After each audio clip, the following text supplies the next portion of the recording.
नमस्कार, मेरा नाम है सुमित सिंह मेहता। हाजिर हूँ सामने क्वांटम मैकेनिक्स से रिलेटेड एक और नया लेक्चर लेके। आज का हमारा है लेक्चर नंबर 68। ठीक है, आज का टॉपिक क्या है? टॉपिक है डिराक डेल्टा पोटेंशियल। ठीक है, और इसमें भी हम कौन सा करने वाले हैं? केस सेकंड करने वाले हैं, when energy of particle is positive. जब एनर्जी ऑफ पार्टिकल नेगेटिव होगी वाला केस हम पिछले लेक्चर में क्या कर चुके हैं? कंप्लीट कर चुके हैं। और हमने वहाँ पर पाया था कि हमें क्या मिलती है, वहाँ पर सिर्फ एक बॉन्ड स्टेट देखने को मिलती है ना। आज हमारा काम क्या होगा? जब हमारा जो पार्टिकल की एनर्जी होगी वो पॉजिटिव होगी, तब हमें किस टाइप का वहाँ पर क्या बोल सकते हैं सिचुएशन होगी, या फिर क्या हमें देखने को मिलेगा? बाउंड स्टेट देखने को मिलेगी या फिर कुछ और चीज़ देखने को मिलेगा? आज हम क्या करेंगे? डिस्कस करेंगे। ठीक है, उससे पहले थोड़ा बहुत यहाँ पर अज्यूम कर लेते हैं कि वो डिराक डेल्टा पोटेंशियल हमारा किस टाइप का है। जो पिछला लेक्चर में डिराक डेल्टा पोटेंशियल था वैसा ही हम लेंगे। तो हम ऐसा अज्यूम करें, थोड़ी देर रफ बना रहा हूँ, फिर हम फेयर करेंगे। देखो, हम अज्यूम करके कि मेरे पास एक पोटेंशियल है कि v of x is equal to क्या है मेरे पास? माइनस का अल्फा डेल एक्स। ठीक है, इस तरीके से हमने डिफाइन किया था। This is our Dirac delta potential. इस टाइप का हमारे पास एक अट्रैक्टिव डिराक डेल्टा पोटेंशियल बोल सकते हैं इसको हम। हाँ जी, बोल सकते हैं। ठीक है, ओके ना। और फिर क्या था हमारे पास? हमने ये बोला था कि इस पर किस क्या है आज का? हम बोलेंगे कि इस पर एक पार्टिकल इंसिडेंट हो रहा है जिसकी एनर्जी कितनी है? ग्रेटर देन जीरो है, यानी पॉजिटिव एनर्जी। अगर मैं इसको बनाना चाहूँ यहाँ पर डिराक डेल्टा पोटेंशियल को, कैसे बनाऊंगा? देखो, ये क्या हो जाएगा मेरा एक्स एक्सिस, ये हो जाएगा मेरा क्या? वी एक्स एक्सिस, और ये एक्स इक्वल टू जीरो पर डिफाइन है और नेगेटिव है, तो कुछ इस टाइप से हो जाएगा। तो this is our Dirac delta potential define as x equal to zero पर इस तरीके से डिफाइन होगा। यहाँ पर एक शार्प पीक देखने को मिलेगा। मैंने यहाँ पर चौड़ा जानबूझ कर बना रखा है ताकि आपको समझने में क्या हो, आसानी हो ना। अब जो हमारा एनर्जी है, पार्टिकल ऑफ एनर्जी है, वो क्या है? पॉजिटिव है, यानी कुछ ये है, ये क्या है मेरे पास? एनर्जी ऑफ पार्टिकल है, क्योंकि ये ई है और ये क्या है? ग्रेटर देन जीरो है, तो ऑब्वियस सी बात है ये इधर होगा ना। अब यहाँ से स्पष्ट आपको दिखाई दे रहा है, जब भी इस तरह का केस होता है तो यहाँ पर क्या होती है? स्कैटरिंग होती है। क्या होती है? स्कैटरिंग होती है। आपने ऐसा पढ़ा था ना, आपने कुछ ऐसा पढ़ा था कि अगर हमारे पास एक इस तरीके से क्या है, एक स्क्वायर वेल है। ठीक है, इस तरीके से क्या है? स्क्वायर वेल है, और जो मेरे पास एनर्जी ऑफ पार्टिकल अगर पॉजिटिव होती है तो यहाँ पर क्या होती है? स्कैटरिंग टाइप की होती है। या फिर हमने इस केस में भी पढ़ा था यूँ करके। ठीक है, अगर मेरे पास इस तरीके से बैरियर है और यहाँ से एक पार्टिकल आ रहा है इस तरीके से, तो क्या होता है? वहाँ पर स्कैटरिंग होती है। कहने का मतलब क्या हुआ? कुछ पार्टिकल रिफ्लेक्ट हो जाते हैं और कुछ पार्टिकल क्या हो जाते हैं? ट्रांसमिट हो जाते हैं। तो यहाँ पर भी कुछ ऐसा ही केस होगा, यानी जब एनर्जी क्या होगी? ग्रेटर देन जीरो होगी, तब यहाँ पर कौन सा फिनोमिना होगा? स्कैटरिंग का फिनोमिना होगा। क्या होगा? स्कैटरिंग ऑफ पार्टिकल होगी। ठीक है, समझ में आया बात? तो कल क्या था? यहाँ पर एक बाउंड स्टेट मिल रही थी, लेकिन आज क्या होगा? यहाँ पर स्कैटरिंग होगा। और जब भी स्कैटरिंग आती है तब वहाँ पर हम दो टर्म डिफाइन करते हैं। एक को क्या बोलते हैं हम? कोफिशिएंट ऑफ ट्रांसमिशन, और एक को क्या बोलते हैं हम? Coefficient of reflection. तो आज का काम क्या रहेगा हमारा? कोफिशिएंट ऑफ ट्रांसमिशन फाइंड करना, फिर क्या करना? कोफिशिएंट ऑफ रिफ्लेक्शन फाइंड करना। ठीक है, और यही दो चीज़ क्या होती है? इंपॉर्टेंट होती हैं इस डिराक डेल्टा पोटेंशियल के लिए। सीधे सीधे क्वेश्चन आता है CSIR नेट में या गेट में कि बताओ कि मेरे पास एक इस तरीके से अट्रैक्टिव डिराक डेल्टा पोटेंशियल है, और इसके साथ एक इसमें एक पार्टिकल सब्जेक्टेड है जिसकी एनर्जी कितनी है? ई है, और वो एनर्जी ई क्या है? ग्रेटर देन जीरो है। और बताओ यहाँ पर जो कोफिशिएंट ऑफ रिफ्लेक्शन क्या होगा और कोफिशिएंट ऑफ ट्रांसमिशन क्या होगा? अगर ट्रांसमिशन और रिफ्लेक्शन होगा तो फिर वो क्या होगा, ये हमें क्या करना होता है? बताना होता है। ठीक है, तो हम क्या करेंगे? आज हम वही कैलकुलेट करेंगे, और कैलकुलेट करने के बाद और हमें उसका क्या रखना पड़ेगा? याद भी रखना पड़ेगा, क्योंकि वो डायरेक्ट हमें क्या, डायरेक्ट क्वेश्चन क्या होता है? पुटअप होता है, या फिर डायरेक्ट पूछा जाता है कि ट्रांसमिशन कोफिशिएंट क्या होगा और कोफिशिएंट ऑफ रिफ्लेक्शन क्या होगा। एक और चीज़ यहाँ पर इंपॉर्टेंट होगी, वो क्या होगी कि जो वेव फंक्शन ऑफ पार्टिकल होगा वो कैसा होगा। यानी यहाँ पर दो रीजन में डिवाइड करेंगे हम इसको। जैसे हमारा एक्सपीरियंस है, जब भी हम इस टाइप की कैलकुलेशन करते हैं तो दो रीजन में डिवाइड करते हैं। एक रीजन ये होगा और एक रीजन ये होगा, और एक रीजन यहाँ पर ये भी होगा। और यहाँ पर जो सॉल्व करने का तरीका होता है वो थोड़ा सा क्या होता है? अलग होता है in case of Dirac delta potential. ऐसा हम पिछले लेक्चर में देख ही चुके हैं। ठीक है, तो इस रीजन में वेव फंक्शन क्या होंगे और इस रीजन में वेव फंक्शन क्या होंगे, और उन वेव फंक्शन की हेल्प से हम बताएंगे कि यहाँ पर स्कैटरिंग किस टाइप की होगी, और जो ट्रांसमिशन होगा वो होगा नहीं होगा, वो कौन बताएगा हमको? जो वेव फंक्शन हम इधर और इधर कैलकुलेट करेंगे वो बताएंगे कि हमको यहाँ पर जो रिफ्लेक्शन होगा या नहीं होगा, या फिर ट्रांसमिशन होगा या नहीं होगा। ठीक है, तो ये क्या होगा? एक रफ आइडिया हो गया। एक और थोड़ा अजीब सी बात है, मैं थोड़ा आराम से बोल रहा हूँ, उसका एक रीज़न है, क्योंकि ये वीडियो जो रिकॉर्ड हो रहा है आज मुझे दिन में टाइम नहीं मिल पाया। ठीक है, तो कल को वीडियो डालनी है सुबह। तो अभी बज रहा है कितना? देखो 12 बजने वाला है, यानी 12 बजने में 10 मिनट है। तो मुझे आराम से बोलना क्या है, मेरी मजबूरी है। ठीक है, और जाड़ा भी हो रहा है। ठीक, जनवरी का महीना है तो जाड़ा तो होगा ही। और मैं नैनीताल में रहता हूँ। ठीक है, नेट में सर्च करना कि नैनीताल में अभी कितना डिग्री टेम्परेचर है, तो पता चल जाएगा आपको, मतलब कितना जाड़ा हो रहा है इधर। तो वैसे ही आवाज़ नहीं निकल रही है, और मजबूरी भी है मेरा धीरे से बोलना, ठीक है। आई होप आपको आवाज़ आ ही रही होगी, माइक थोड़ा अच्छी मतलब ठीक ही है माइक मेरा, तो मैंने तो आवाज़ बढ़ा दूंगा, उससे एडिटिंग करते समय आवाज़ बढ़ भी जाती है। ओके ना, आते हैं आज के टॉपिक में, ठीक है। तो टॉपिक ऐसे लिख के चलते हैं आराम से, बढ़िया करके सजा सुजू के लिखेंगे और मस्त करके transmission coefficient, reflection coefficient of reflection और इन दो रीजन में वेव फंक्शन फाइंड करेंगे, ठीक है। इसे मिटाते हैं।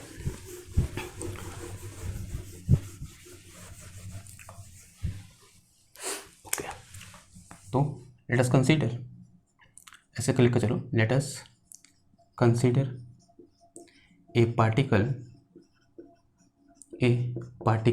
of mass m and energy E, जो E है वो क्या है, ग्रेटर देन 0 है, is subjected to a potential define as कैसे डिफाइन कर रखा है, v of x is equal to minus का अल्फा इंटू डेल एक्स, ठीक है। इस तरीके से डिफाइन कर रखा है। And we have to discuss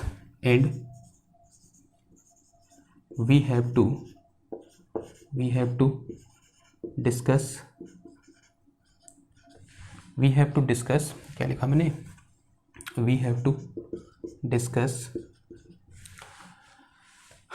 behavior of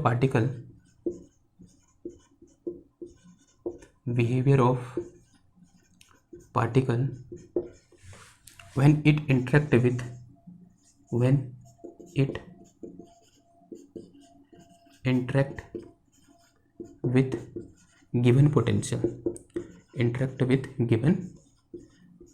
potential, ठीक है। जब वो गिवन पोटेंशियल के साथ इंटरेक्ट होगा तब उसका बिहेवियर कैसा होगा, उसे हम क्या करना है, देखना है, ठीक है ना। अब देखो हमारा जो पोटेंशियल है वो कैसा दे रखा है, देखो गिवन है, क्या गिवन है हमको, गिवन है कि जो v of x is equal to क्या है मेरे पास, माइनस का अल्फा इंटू डेल एक्स है, ठीक है।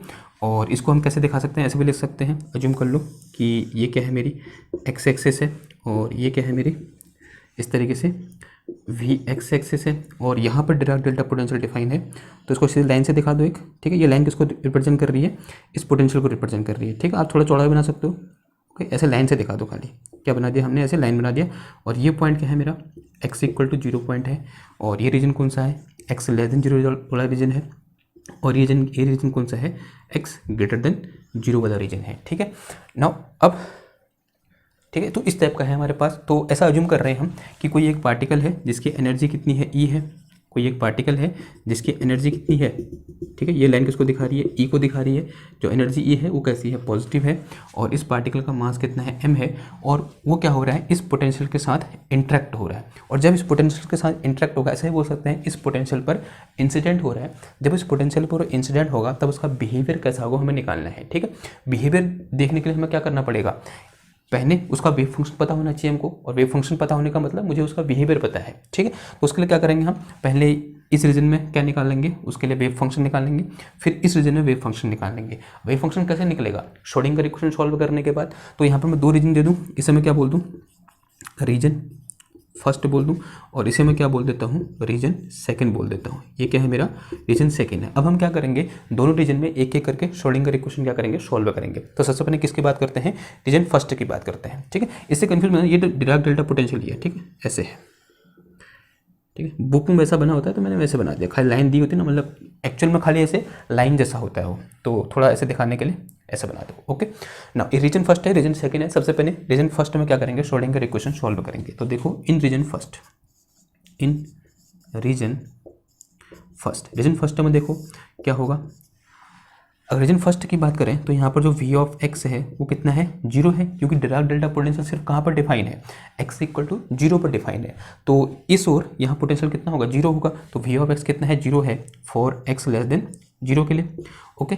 तो यहाँ पर श्रोडिंगर इक्वेशन क्या हो जाएगी बताओ, श्रोडिंगर इक्वेशन क्या हो जाएगी यहाँ पर, ये हो जाएगी माइनस का h का स्क्वायर अपॉन क्या आ जाएगा 2m, और this is d square divided by D x square into psi of x, plus का क्या होता है v of x into psi of x is equal to e into psi of x. ध्यान देने वाली बात क्या है इस पर्टिकुलर केस में जो ई है वो क्या है मेरा पॉजिटिव है, ग्रेटर देन क्या है 0 है।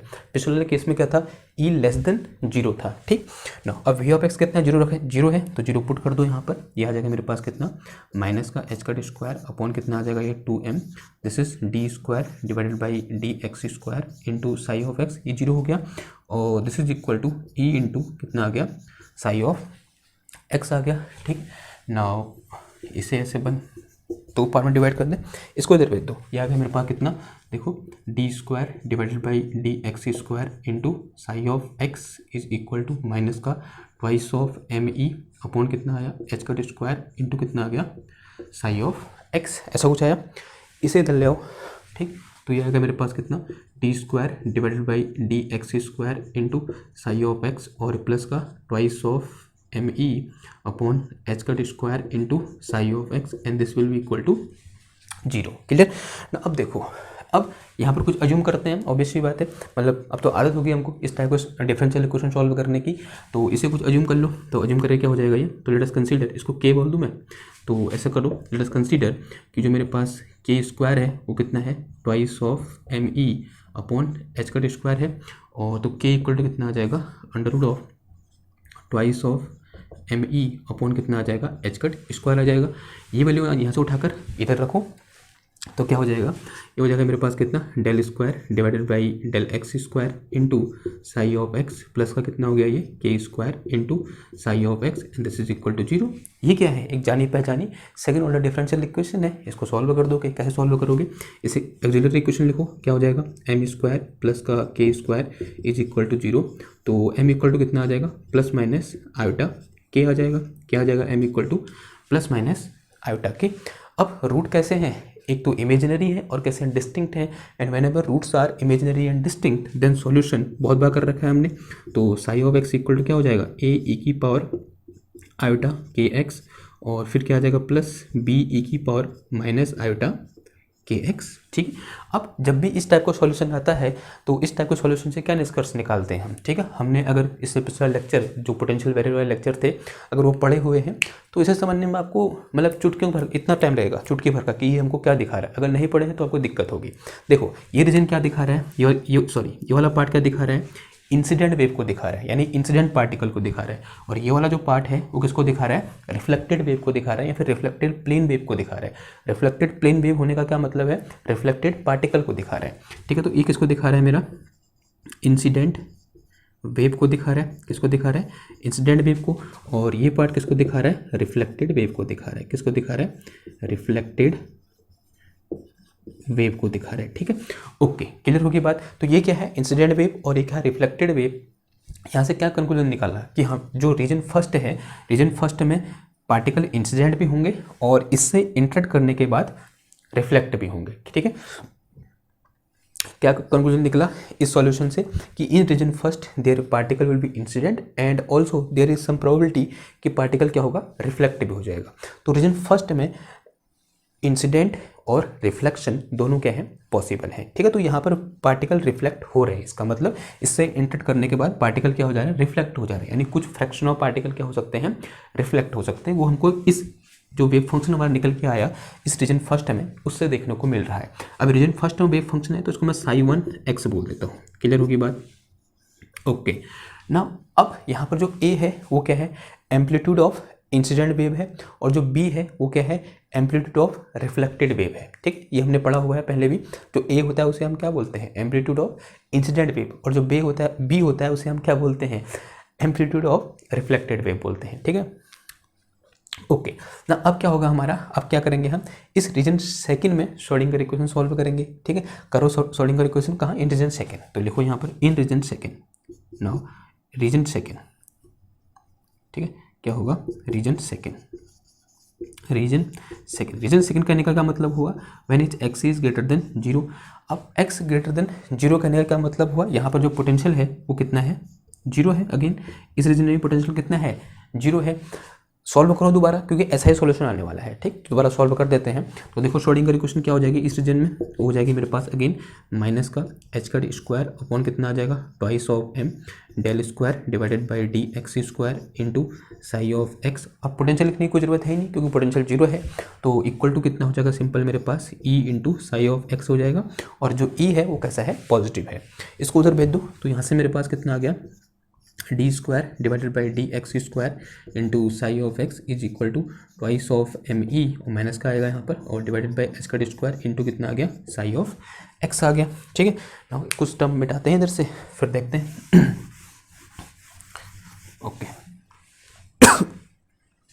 इसको इधर ले आओ, तो ये हो जाएगा मेरे पास कितना, ये आ गया मेरे पास कितना D square divided by D x square into psi of x, और ये आ गया प्लस का twice of M E upon कितना आ गया एच का square into psi of x, and this is equal to zero. ऐसा कुछ हुआ। अगेन यहाँ पे कुछ एजम्पशन करना पड़ेगा। देखो ये और ये सेम ही है, तो इसको भी क्या मान लो, के मान लो।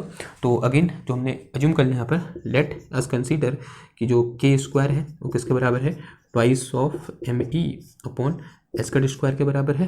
तो यहाँ से के इक्वल टू कितना आ गया under root of twice of M E upon कितना आ गया एच का स्क्वायर आ गया। ठीक है, इसे उठाकर यहाँ से इधर पुट कर दो, तो ये हो गया मेरे पास कितना D square divided by D x square into psi of x, plus का कितना आ गया ये k square into psi of x, and this is equal to zero. ऐसा कुछ हुआ। अगेन ये क्या है, डिफरेंशियल इक्वेशन है। इसका सॉल्यूशन क्या हो जाएगा बताओ, इसका सॉल्यूशन हो जाएगा मेरे पास कि psi of x is equal to, देखो ए और बी कांस्टेंट पहले ले लिया हम, यहाँ क्या आ जाएगा सी ई की power iota k x plus D E की power minus iota k x, ऐसा कुछ इसका सॉल्यूशन हो जाएगा। ठीक है ना, तो ये क्या निकला इस इक्वेशन का सॉरी ये जो डिफरेंशियल इक्वेशन है इसका सॉल्यूशन निकला। अगेन ये जो इक्वेशन यहाँ पर निकल के आई, इसका इसमें दो पार्ट है। ये कौन सा पार्ट है, गोइंग लेफ्ट टू राइट, कहाँ से लेफ्ट से, हमने ऐसा अज्यूम कर रखा है कि पार्टिकल लेफ्ट से राइट की ओर इंसिडेंट हो रहा है। ठीक है, ये पार्ट कौन सा है, किसको दिखा रहा है, उस वेव को दिखा रहा है जो लेफ्ट से राइट जा रही है, और ये पार्ट किसको दिखा रहा है, उस पार्ट को दिखा, उस वेव को दिखा रहा है जो राइट से लेफ्ट की ओर जा रही है। नाउ अब यहाँ पर एक इंपॉर्टेंट क्वेश्चन है, क्या यहाँ भी रिफ्लेक्शन पॉसिबल है। देखो यहाँ तो रिफ्लेक्शन पॉसिबल था, क्यों, क्योंकि जब पार्टिकल यहाँ से इस यहाँ की ओर इंसिडेंट हो, यानी लेफ्ट की ओर जब आया, उसे यहाँ पर डिस्टर्बेंस मिला, और इस डिस्टर्बेंस की वजह से वहाँ पर कुछ प्रोबेबिलिटी है कि पार्टिकल रिफ्लेक्ट हो जाए। लेकिन क्या इस रीजन में कोई डिस्टर्बेंस है, इस x इक्वल टू जीरो से लेकर x इक्वल टू इन्फिनिटी के बीच में कोई डिस्टर्बेंस है, आंसर है कोई डिस्टर्बेंस नहीं है, क्योंकि x इक्वल टू जीरो से लेकर x इक्वल टू इन्फिनिटी तक पोटेंशियल की वैल्यू कितनी है, जीरो है। यानी यहाँ पर इस रीजन में कोई भी डिस्टर्बेंस नहीं है। अगर इस रीजन में कोई भी डिस्टर्बेंस नहीं है तो यहाँ पर पार्टिकल रिफ्लेक्ट नहीं होगा, यानी यहाँ पर ये वाला टर्म नहीं आना चाहिए था, यानी वो टर्म नहीं आना चाहिए था जो किसको दिखा रहा है, रिफ्लेक्टेड वेव को दिखा रहा है। तो इसे यहाँ से क्या करना पड़ेगा, हटाना पड़ेगा, और इसे हटाने का सिर्फ एक ही तरीका है, क्या कर लो, डी को कितना एज्यूम कर लो, जीरो एज्यूम कर लो। ठीक है, तो इस पर्टिकुलर इक्वेशन में डी की वैल्यू कितनी होगी, जीरो होगी। जो डी कांस्टेंट है उसकी वैल्यू कितनी होगी, जीरो होगी। तो for x greater than zero तो क्या कर सकते हैं हम, ऐसे बोल सकते हैं, for x greater than zero there is no reflection, there is no reflection, hence second term will be zero,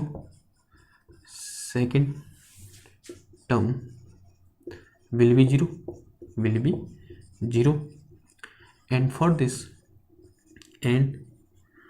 for this d must be equal to zero. तो उसके लिए d कितना होना चाहिए, जीरो। डी जीरो पुट कर दो, तो Sai x क्या निकल के आ गया मेरे पास, साई एक्स इक्वल टू आ गया मेरे पास कितना, सी ई की पावर आयोटा के एक्स आ गया। ठीक, डी जीरो पुट किया तो ये पूरा टर्म क्या हो जाएगा, जीरो हो जाएगा। तो ये क्या है, ये क्या निकल गया, wave function in medium second, या बोल सकते हैं इन रीजन सेकेंड। तो ये क्या, इसको क्या बोल दूँ मैं, साई टू एक्स बोल दूँ। तो ये क्या हो गया मेरा, wave function in region second हो गया। तो दोनों ओर जो वेव फंक्शन निकल के आया वो कैसा निकल के आया, साइनोसॉइडल निकल के आया। यानी रीजन फर्स्ट में भी वेव फंक्शन कैसा है, साइनोसॉइडल है, और रीजन सेकंड में भी वेव फंक्शन कैसा है, साइनोसॉइडल है। और इन दोनों वेव फंक्शन की हेल्प से मैंने ये कंक्लूजन निकाला, या फिर हमने ये कंक्लूजन निकाला कि in region first there will be some incident particle and these particle will be reflect. यानी इस रीजन फर्स्ट में रिफ्लेक्शन भी होगा, सॉरी इस पार्टिकल इंसिडेंट भी होंगे और पार्टिकल रिफ्लेक्ट भी होंगे। लेकिन इस रीजन सेकंड में सिर्फ पार्टिकल क्या होंगे, ट्रांसमिट होंगे, और कोई भी पार्टिकल रिफ्लेक्ट नहीं होगा। यानी रीजन सेकंड में सिर्फ पार्टिकल लेफ्ट से राइट की ओर जाएंगे और राइट से लेफ्ट की ओर कोई भी पार्टिकल नहीं आएगा। लेकिन रीजन फर्स्ट में पार्टिकल लेफ्ट से राइट को भी जाएंगे और राइट से लेफ्ट को भी आएंगे, ठीक है, वो हमको ये दिखा रहा है। ओके, क्लियर होगी बात। अब एक काम कर रहे हैं, इन दोनों इक्वेशन को एक छोटे से कॉलम में लिख देते हैं, उधर को फिर क्या होंगे, ये काम आएंगे। अब हमारा काम क्या है, अगर यहाँ पर पार्टिकल रिफ्लेक्ट हो रहे हैं तो उस रिफ्लेक्शन की प्रोबेबिलिटी क्या होगी, और उस रिफ्लेक्शन की प्रोबेबिलिटी को ही हम क्या बोलते हैं, कोफिशिएंट ऑफ रिफ्लेक्शन बोलते हैं। और कुछ पार्टिकल यहाँ ट्रांसमिट हो रहे हैं तो जो ट्रांसमिट होने की प्रोबेबिलिटी होती है उसी को हम क्या बोलते हैं, कोफिशिएंट ऑफ ट्रांसमिशन बोलते हैं। अब हमारा काम क्या होगा, कोफिशिएंट ऑफ रिफ्लेक्शन फाइंड करना और कोफिशिएंट ऑफ ट्रांसमिशन फाइंड करना, ठीक है। तो उसके लिए मुझे इन दो इक्वेशन की जरूरत पड़ेगी, तो इनको मैं कॉलम में लिख देता हूँ, फिर इसे मिटाते हैं। ओके, ठीक, देखो sin1x क्या निकल के आया मेरा, कोई ऐसा निकल के आ रखा है, यानी sin1x यानी वेव फंक्शन रीजन फर्स्ट क्या है मेरे पास, a e की power iota k x and plus b e की power minus iota k x है। और जो sin2x है वो कितना है मेरे पास, वो कुछ ऐसा है c e की पावर आयोटा के एक्स है, ठीक है। इसको ऐसे बंद कर दो ना, इसे मिटाएं। अब देखो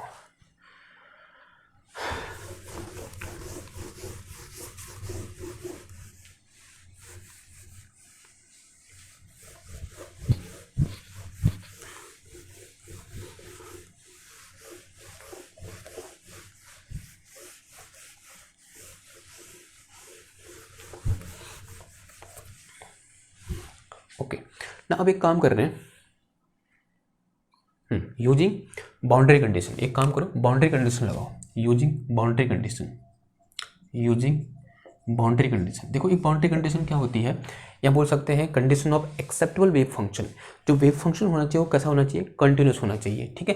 तो फर्स्ट कंडीशन क्या हो जाएगी, दो साई एक्स होगा एट एक्स इक्वल टू 0 या फिर किसी भी पॉइंट पर उसकी वैल्यू क्या होनी, कंटिन्यूस होना चाहिए। कंटिन्यूस होने का क्या मतलब हुआ कि अगर जो ऐसा बोलो कि psi x must be continuous at x equal to 0। कहाँ पर, x इक्वल टू 0 पर इसने कैसा होना चाहिए, कंटिन्यूस होना चाहिए। इसको मैं दोनों कंबाइनली ऐसे लिख सकता हूँ, देखो कि psi of x is equal to क्या लिख सकता हूँ, a e की power iota k x plus b e की power minus iota k x, और ये c e की पावर क्या आ जाएगा, iota k x. This is for x less than 0 and this is for x greater than 0, ठीक है। ये बात तो समझ में आती है आपको ना। अब इस साई एक्स ने क्या होना चाहिए, x इक्वल टू 0 पर कंटिन्यूस होना चाहिए। वैसे तो किसी भी पॉइंट पर कंटिन्यूस होना चाहिए, लेकिन अभी हम क्या ले रहे हैं कि किसी एक particular point x equal to 0 को हमने अज्यूम कर लिया, और इस पॉइंट पर साई एक्स ने क्या होना चाहिए, कंटिन्यूस होना चाहिए, ठीक है। अगर ये कंटिन्यूस है, ये कहने का मतलब होगा कि psi first at x equal to 0 and this must be equal to psi second at x equal to 0, ठीक है। अब मैं यहाँ पर मतलब उतना यहाँ पर समझाने की कोशिश नहीं कर रहा हूँ कि कंटिन्यूस का मतलब क्या होगा, ये मतलब क्या होगा, मतलब क्या होगा। ऐसा मैं इसलिए नहीं कर रहा हूँ क्योंकि इसलिए पिछले वाले लेक्चर में हमने बहुत अच्छी तरीके से ये कंडीशन पढ़ी हुई है कि इन कंडीशन को कैसे अप्लाई करते हैं, ठीक। तो ये चीज़ आपको बहुत ही मतलब क्या लग रही होगी, एक हवा टाइप का होता है ना, मतलब बहुत ही आसान लग रही होगी कि हम यहाँ पर क्या कर रहे हैं।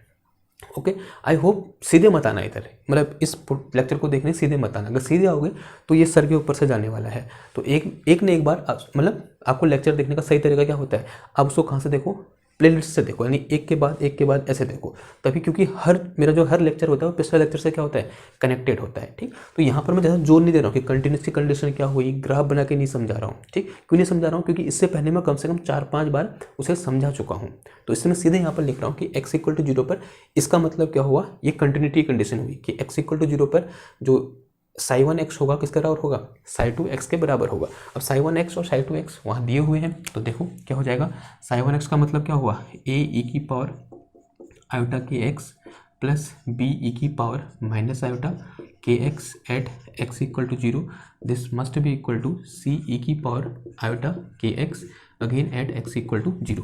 x इक्वल टू 0 पुट करोगे, किसी की पावर 0 आंसर कितना होता है, 1 होता है। तो ऐसे क्या निकल के आ जाएगा मेरे पास, a plus b equal to कितना निकल के आ गया, c निकल के आ गया। यानी जो कांस्टेंट वहाँ पर a b c थे उनके बीच क्या रिलेशन है कि a plus b equal to c है। इसे कुछ बोल दूँ मैं, इसे क्या बोल दूँ, इक्वेशन नंबर 1 बोल दूँ, ठीक है ना। थोड़ा सा पीछे जाते हैं, पीछे कहाँ जाते हैं, देखो थोड़ी देर पहले मैं क्या डिस्कस किया, इस तरीके से एक पोटेंशियल डिराक डेल्टा पोटेंशियल लिखा कि ये v ऑफ x है और x इक्वल टू 0 पर इस तरीके से हमारा पोटेंशियल डिफाइन है। थोड़ा सा गंदा बन गया, इस तरीके से डिफाइन है, ठीक है। x इक्वल टू 0 पर इस तरीके से पोटेंशियल डिफाइन है। और जो ये वी ऑफ एक्स है उसको हमने कैसे लिखा था कि माइनस का अल्फा इंटू डेल एक्स ऐसे लिखा था। इसे हमने रीजन फर्स्ट बोला था, इसे हमने रीजन सेकंड बोला था। ये रीजन क्या था एक्स लेस देन 0 और ये रीजन क्या था एक्स ग्रेटर देन 0 और ये पॉइंट क्या था एक्स इक्वल टू 0। और हम डिराक डेल्टा पोटेंशियल कहाँ पर डिफाइन है, एक्स इक्वल टू 0 पर डिफाइन है और इधर को 0 है, फिर इधर को भी क्या है 0 है। नाउ हमने यहाँ श्रोडिंगर इक्वेशन लिखी और यहाँ भी श्रोडिंगर इक्वेशन लिखी, लेकिन x इक्वल टू 0 पर जहाँ पर डिराक डेल्टा पोटेंशियल डिफाइंड है वहाँ पर श्रोडिंगर इक्वेशन नहीं लिखी। वहाँ पर अब लिखो, देखो at x equal to 0, at x equal to 0 जो श्रोडिंगर इक्वेशन है वो क्या हो जाएगी, एट x इक्वल टू 0 पहले v ऑफ x किसके बराबर है, जो v ऑफ x है क्या है माइनस का अल्फा इंटू डेल एक्स के बराबर है।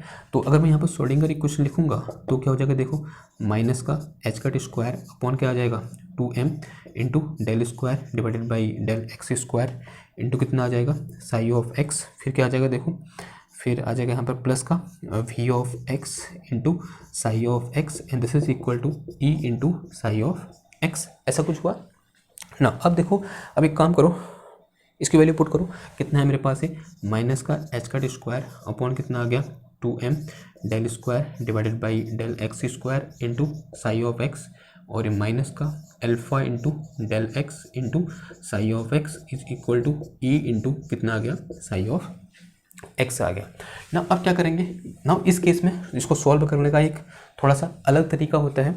यहाँ पर क्या करते हैं हम, नाउ इंटीग्रेट करते हैं उसको, इंटीग्रेट नाउ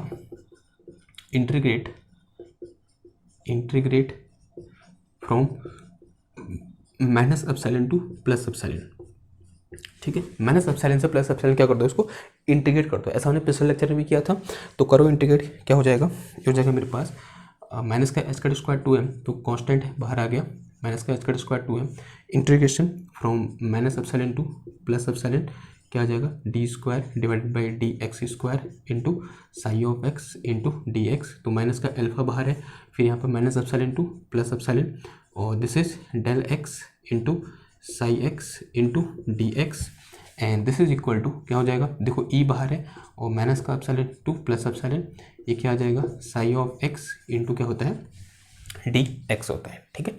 अब देखो इसको करो, सॉल्व करो, ये क्या हो जाएगा मेरे पास माइनस का एच कट स्क्वायर अपॉन कितना आ गया है 2m हो जाएगा, इसका डिफरेंस इंटीग्रेशन कितना हो जाएगा del psi divided by del x from minus epsilon to plus epsilon और दिस इज माइनस अल्फा। देखो ये क्या है, this is the property of Dirac delta function. तो ये क्या कहाँ पर डिफाइन है, एक्स इक्वल टू 0 पर डिफाइन है, तो इसकी वैल्यू कितनी हो जाएगी मेरे पास साई 0 हो जाएगी और फिर क्या आ जाएगा, this is equal to e into integration minus epsilon to plus epsilon and this is psi x into कितना आ जाएगा डी एक्स आ जाएगा, ठीक है।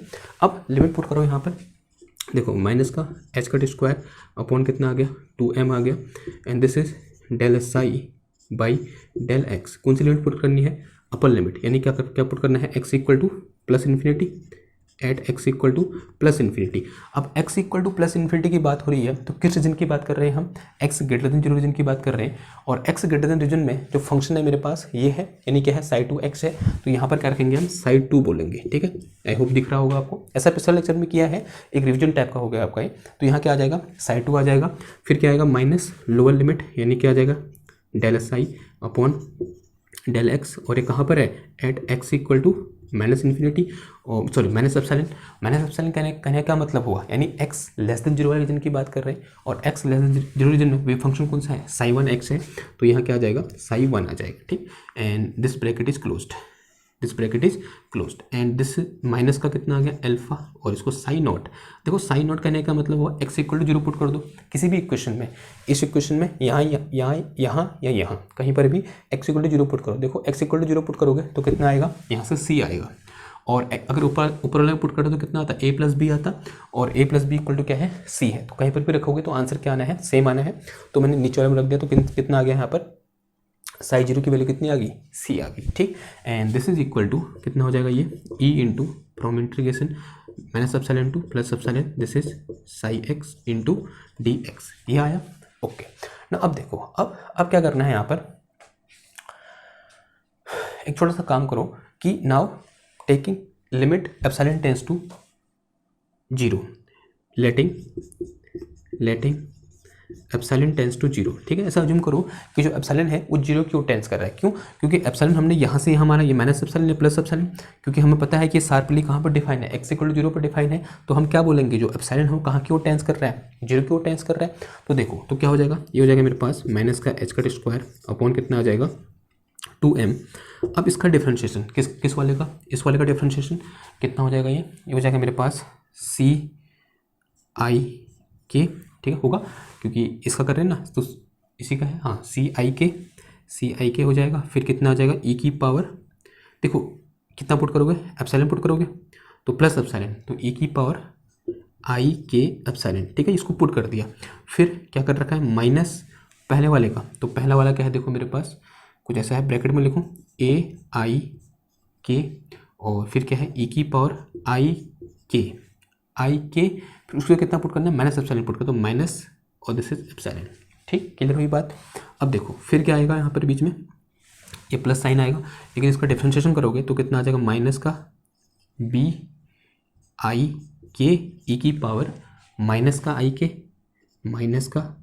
के, और फिर क्या पुट करोगे यहाँ पर माइनस एप्सिलॉन, तो कितना हो जाएगा ये प्लस एप्सिलॉन, ऐसा कुछ हुआ। And this bracket is closed, ठीक है, ब्रैकेट क्लोज हो गया। Now bracket closed. अब देखो अब क्या है, लेकिन क्या पुट कर रखा है, एप्सिलॉन टेंस टू जीरो, तो यहाँ पर क्या है, एप्सिलॉन इक्वल टू कितना है, जीरो है, एप्सिलॉन इक्वल टू कितना है, जीरो। यानी इस पूरी इक्वेशन में क्या रखना पड़ेगा हमको, एप्सिलॉन की जगह जीरो पुट करना पड़ेगा। क्यों? क्योंकि हमने लेट कर रखा है कि epsilon tends to zero. And ये वाला टर्म तो ऐसे रहा, कितना हो जाएगा माइनस का अल्फा सी, ये टर्म कितना होगा बताओ, whenever epsilon tends to zero and here psi x is even, जो psi x है वो कैसा इवन है, और लिमिट कहाँ से कहाँ है, minus epsilon to plus epsilon है, और जब भी एप्सिलॉन टेंस टू जीरो होता है तो ये आंसर कितना आता है, जीरो होता है, ठीक है। और ये पिछले लेक्चर में क्या कर रखा है हमने, डिस्कस कर रखा है, भली भांति सेम चीज़ थी वहीं पर भी, तो यहाँ पर भी ये टर्म क्या हो जाएगा हमारा, जीरो हो जाएगा। अगर ये कैसे आया समझ नहीं आया तो मुझे आप क्या कर सकते हो, कॉन्टैक्ट कर सकते हो, ठीक है, मतलब व्हाट्सअप कर सकते हो। ये कितना हो गया मेरा यहाँ पर, जीरो हो गया। नाउ सही किया ना, ठीक है। तो अब देखो इसकी जो कितना पुट करो, जीरो पुट करो, तो क्या हो जाएगा, ये माइनस का एच का स्क्वायर कितना हो जाएगा, 2m हो जाएगा। जीरो पुट किया तो किसी की पावर जीरो कितना होता है, आंसर 1 आता है। तो ये क्या आ जाएगा मेरे पास, सी माइनस का ये सी आई के, फिर माइनस का कितना हो जाएगा, ये ए आई के, फिर ये क्या हो गया मेरे पास यहाँ पर, प्लस का बी आई के, और एंड दिस माइनस का alpha C, and this is equal to zero. ये किसका हो जाएगा मेरा, जीरो के बराबर हो जाएगा।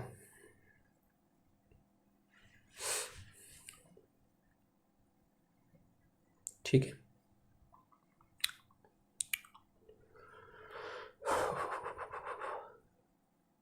और क्या कर सकते हैं यहाँ से हम, ठीक है चलो देखो इसको इधर भेज दो, इसको इधर भेज दो, मतलब इसको उधर भेज दो, कितना हो जाएगा देखो ये, और यहाँ से आई के बाहर ले लो, तो आई के बाहर ले लिया, अंदर कितना बच गया, सी माइनस का ए प्लस का B, and this is sorry ये क्या है इधर पे माइनस साइन आया, और इसको उधर ले गए तो ये माइनस प्लस का हो जाएगा, ठीक है, क्योंकि ये माइनस आएगा, तो ये आ गया मेरे पास का twice m alpha divided by h का square into C, and this is equal to zero, ठीक है। इसको दोनों ओर से कॉमन लेके उधर भेज दिया, तो अगर कॉमन लिया तो ट्वाइस ऑफ एम ऊपर मल्टीप्लाई हो जाएगा विथ नेगेटिव साइन, और नीचे कितना आ जाएगा हमारा एच का स्क्वायर, ठीक है ना।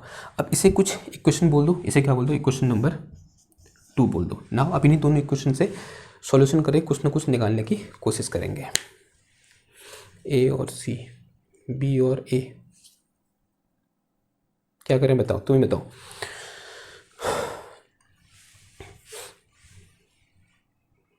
यहाँ से सी क्या रख सकता हूँ मैं, सी क्या है हमारा, जो रिफ्लेक्टेड वेव है उसका एम्पलीट्यूड है, और जो ए है वो क्या है, इंसिडेंट का है, और बी अपॉन ए चाहिए हमको ट्रांसमिशन सॉरी रिफ्लेक्शन कोएफिशिएंट निकालने के लिए।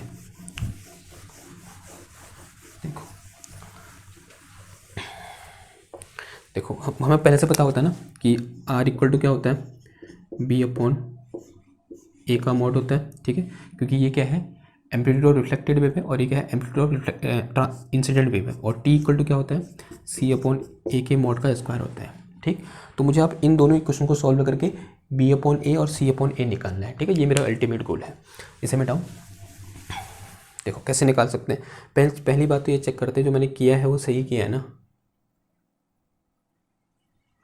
जो किया है वो सही किया है, ठीक है, सही किया है ना। अब सबसे पहले निकालते हैं क्या, सी अपॉन ए निकालने के लिए यहाँ से बी हटाना पड़ेगा मेरे को। तो यहाँ से मैं बी लिखूँ, अगर from equation 1 B equal to क्या हो जाएगा, सी माइनस ए हो जाएगा। तो इसे उठा कहाँ रख दो, इधर रख दो। तो ये क्या आ जाएगा मेरे पास इधर से I K into this is C minus का ए प्लस का इसके जो ये पुट कर दिया, यानी क्या पुट कर दिया, सी प्लस ए पुट कर दिया, सी माइनस ए पुट कर दिया, क्या आ गया, सी माइनस ए आ गया। And this bracket is closed. और ये क्या आ गया, प्लस का twice of M alpha upon H cut square into C and this is equal to 0।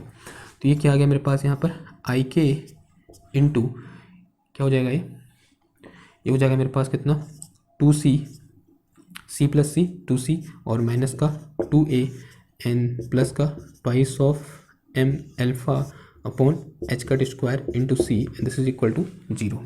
एक काम करो, इधर से 2c कॉमन ले लो, क्या कॉमन ले लो, 2c कॉमन ले लो। तो ये कितना आ गया, आयोटा के इंटू 2c, अंदर कितना बच गया, 1 माइनस का 2a अपॉन 2c, ऐसा कुछ आया। एंड प्लस का ये आ गया मेरे पास कितना, twice of M alpha upon H cut square into C is equal to 0। ठीक है, देखो इन दोनों से ये c और 2 कॉमन आके उधर चलेंगे, 0 हो जाएगा। तो बचेगा क्या मेरे पास यहाँ पर, this is equal to iota के इंटू दिस इज 1, इस 2 से 2 कैंसिल हो गया, a अपॉन सी और प्लस का m alpha upon H cut square and this is equal to 0। ठीक, ओके, अब उसको उधर ले जाओ फिर। तो ये हो जाएगा मेरे पास कितना, या इसको ऐसा लिख दूँ मैं, माइनस का आयोटा के into A by C minus का 1, माइनस को मैं ले लिया, ठीक है, और प्लस का क्या आ जाएगा, m alpha upon H cut square and this is equal to 0। अब इसको उधर ले जाओ। तो ये माइनस का आयोटा के into A by C minus का 1 and this is equal to minus का m एल्फा अपॉन कितना आया, एच कट स्क्वायर। ठीक है, इस माइनस से ये माइनस क्या हो जाएगा मेरा, कैंसिल हो जाएगा। ठीक, ओके, तो इसे मिटाऊँ, देखो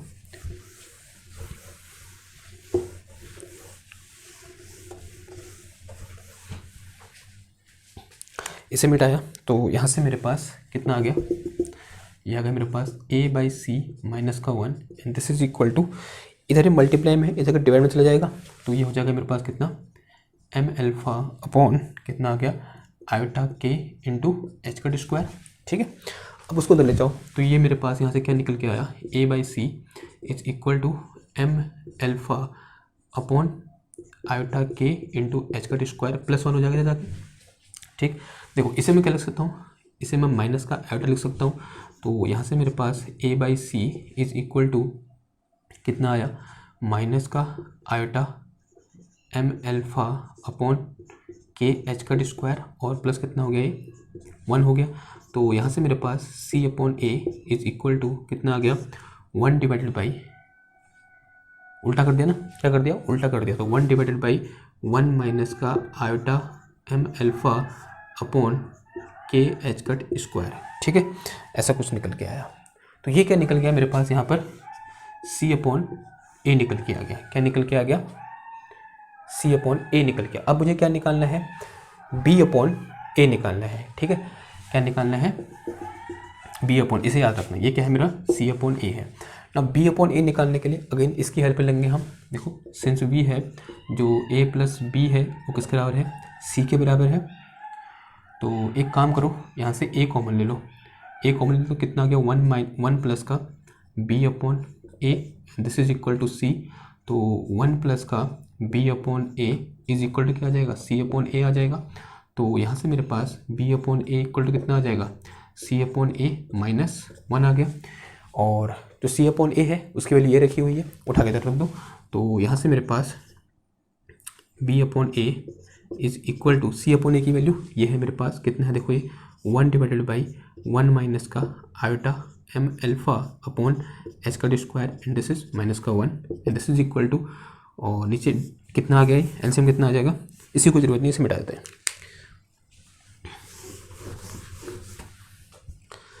ये आ गया मेरे पास कितना, 1 माइनस का वन माइनस का one minus iota M alpha upon H का स्क्वायर, क्या कर रहा हूँ ये, सॉरी गलत हो रहा है। देखो एलसीएम कितना आ जाएगा, एलसीएम आ जाएगा मेरे पास कितना, ये आ जाएगा वन माइनस का iota M alpha upon H का स्क्वायर, एलसीएम आ गया, ये क्या आ गया वन माइनस का, इधर मल्टीप्लाई होगा ये वन माइनस का iota M alpha upon H का स्क्वायर, ऐसा कुछ हुआ। ठीक है, तो यहाँ से मेरे पास b upon A is equal to, ये माइनस वन वन कैंसिल हो जाएगा, कितना आ जाएगा ये आयोटा एम अल्फा अपॉन, क्या हो जाएगा जैसे देखो, B upon A is equal to iota M alpha upon H का स्क्वायर, और अपॉन कितना आ जाएगा वन माइनस का आयोटा एम अल्फा अपॉन क्या आ गया एच का स्क्वायर आ गया। ठीक है, जो ऊपर है उसे नीचे ले आओ। ठीक, कुछ ऐसा करना पड़ेगा। फिर देखो क्या आ जाएगा, जैसे मेरे पास b upon A is equal to, या यहाँ से ये कॉमन ले लो, तो ये आ जाएगा मेरे पास कितना वन डिवाइडेड बाई क्या है,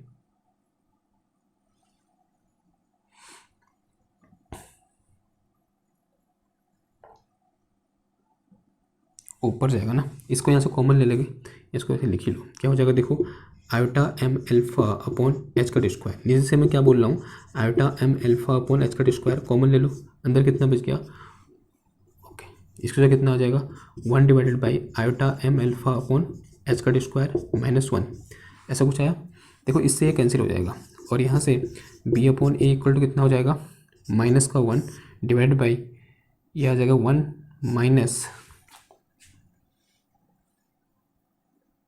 वन माइनस नहीं वन प्लस होगा, वन प्लस ये आयोटा ऊपर चला जाएगा, तो कितना आ जाएगा आयोटा एच का स्क्वायर अपॉन कितना आ जाएगा एम अल्फा आ जाएगा, कितना आ जाएगा B upon A equal to, ऐसा कुछ होगा। ये समझ में आया कैसे हुआ, देखो आया समझ में। चलो दोबारा कर देता हूँ, शॉर्ट मार दिया मैंने। देखो क्या हो जाएगा, क्या क्या बोलना चाह रहा हूँ मैं, ऐसा बोलना चाह रहा हूँ b upon A is equal to one divided by, ये हो गया मेरे पास कितना एच का square divided by iota M alpha, और दिस इज माइनस वन। ठीक है, तो यहाँ से मेरे पास b upon A is equal to one divided by, ये आयोटा ऊपर जाएगा तो माइनस आयोटा हो जाएगा, माइनस का आयोटा एच का square upon m alpha minus one. ठीक है, माइनस वन बाहर लिया, उसको ऊपर भेज दो, तो यहाँ से मेरे पास क्या आया b upon A is equal to, यहाँ जगह मेरे पास one divided by one plus iota h का स्क्वायर अपॉन कितना आया एम अल्फा आया, ये क्या निकल गया बी अपॉन ए, और ये क्या निकल गया सी अपॉन ए। ठीक है, ये निकल गया, तो आप कोफिशिएंट और रिफ्लेक्शन और कोफिशिएंट और ट्रांसमिशन निकालना क्या है, बहुत आसान काम है। देखो निकालो, अगर यहाँ से क्या निकालूँ मैं, टी निकालूँ, कोफिशिएंट और आर निकालूँ, तो आर इक्वल टू क्या हो जाएगा B upon mod of p upon a का होल स्क्वायर। ठीक है, ऐसा कुछ हो जाएगा। ठीक, और हम जानते हैं अगर मेरे पास कोई कॉम्प्लेक्स नंबर z है x प्लस आइटा y, देखो दोनों कॉम्प्लेक्स हैं, ध्यान दो दोनों क्या हैं कॉम्प्लेक्स। अगर x प्लस वाई है तो इसका मॉड कितना होता है, मॉड होता है क्या under root of X square plus Y square. ठीक है, और अगर इसका स्क्वायर लिखूंगा तो ये रूट क्या हो जाएगा, हट जाएगा, तो क्या आ जाएगा सिंपल। और एक चीज़ और होती है कि mod of z1 plus z2 equal to क्या होता है, mod of z1 divided by mod of z2 होता है। ठीक है, तो ये अपॉन में है तो इसका मॉड डिवाइडेड बाई इसका मॉड हो जाएगा, तो यहाँ से मेरे पास आर इक्वल टू क्या हो जाएगा वन, वन का मॉड तो वन ही रहेगा, और ये है फिर क्या आ जाएगा देखो वन प्लस, यानी एक्स की जो कितना है वन है, वाई की जो कितना है एच का स्क्वायर अपॉन एम अल्फा है, तो क्या हो जाएगा मेरे पास वन प्लस एच कट की पावर फोर डिवाइडेड बाई कितना आ गया m square into alpha square आ गया, तो ये क्या निकल गया मेरे पास आर निकल गया। ठीक है, ये कितना निकल गया आर निकल गया, के भी था यार, के तो मैंने उड़ा ही दिया, के में कहाँ से गायब हुआ, के में के भी था, और के किसके साथ है एच कट के साथ है। देखो सब जगह के आएगा, सॉरी यार गड़बड़ होगी, देखो के था सब जगह, इधर भी के था, इधर भी के था, ये सब जगह के आएगा। ठीक है, ये ध्यान रखना आप, इधर भी के आएगा, इधर भी के, फिर उसके बाद इधर के, इधर के, इधर के, और इधर के आएगा, इधर भी के आएगा, और फिर इधर भी के आएगा, तो यहाँ भी क्या आ जाएगा ये के आ जाएगा, और के स्क्वायर होगा। ठीक, तो आर इक्वल टू कितना आ गया one divided by one plus K square into H cut की power four divided by M square into alpha square. तो ये क्या निकल गया मेरा यहाँ से आर निकल गया। अब जो टी इक्वल टू होता है वो क्या होता है, मॉड ऑफ सी अपॉन ए होता है। ठीक है, ये पढ़ा हुआ है हमने पहले, मैं सीधे क्यों लिख रहा हूँ क्योंकि हमने पढ़ा, सॉरी हाँ, टी इक्वल टू ये होता है। तो यहाँ से टी इक्वल टू कितना हो जाएगा, ये हो जाएगा यानी इसका मॉड, तो ये कितना हो जाएगा देखो 1 डिवाइडेड बाई, इससे कोई फर्क नहीं पड़ता मैं क्योंकि स्क्वायर करना है तो अगेन फिर प्लस ही हो जाता है। तो क्या हो जाएगा देखो 1 प्लस उसका स्क्वायर यानी M square alpha square upon ये क्या है यहाँ पर K square into H cut की पावर 4। तो ये क्या निकल गया मेरा कोफिशिएंट ऑफ ट्रांसमिशन निकल गया और ये क्या निकल गया कोफिशिएंट ऑफ रिफ्लेक्शन निकल गया। ठीक है, आई होप आपको ये क्या होगा समझ में आया होगा। ठीक है, थोड़ा सा आज लेक्चर में उतनी ऊर्जा मेरे को नहीं लगी, मतलब और थोड़ा सा लेक्चर भी क्या था, बोरिंग था, लेकिन क्या है लेक्चर इंपॉर्टेंट है। ठीक है, मैंने कल वाले लेक्चर में बोला था कि क्वेश्चन वही आते हैं जो हम छोड़ देते हैं, जिनसे हम बोर हो जाते हैं, जो हमें अच्छे नहीं लगते हैं, वही क्वेश्चन आता है एग्जाम में। तो ये वही क्वेश्चन है, पूछता है कि डिराक डेल्टा पोटेंशियल के लिए ट्रांसमिशन कोफिशिएंट क्या होगा या फिर कोफिशिएंट ऑफ रिफ्लेक्शन क्या होगा। तो क्या होगा, ये होगा। अब यहाँ पर के की वैल्यू पुट कर सकते हो। ठीक है, थोड़ा इसको और मॉडिफाई कर सकते हो। के इक्वल टू क्या है, जो के इक्वल टू है कितना है under root of twice of M E upon H का स्क्वायर है। ठीक है, ये उठा के आप इधर रख सकते हो के स्क्वायर कीजिएगा। ओके, तो फिर थोड़ा और मॉडिफाई हो जाएगा। क्लियर हुई बात। तो आज के लिए बस इतना ही, मिलते हैं आपसे नेक्स्ट लेक्चर में कुछ नई वीडियोज़ के साथ और नई टॉपिक के साथ। तब तक थैंक यू, धन्यवाद।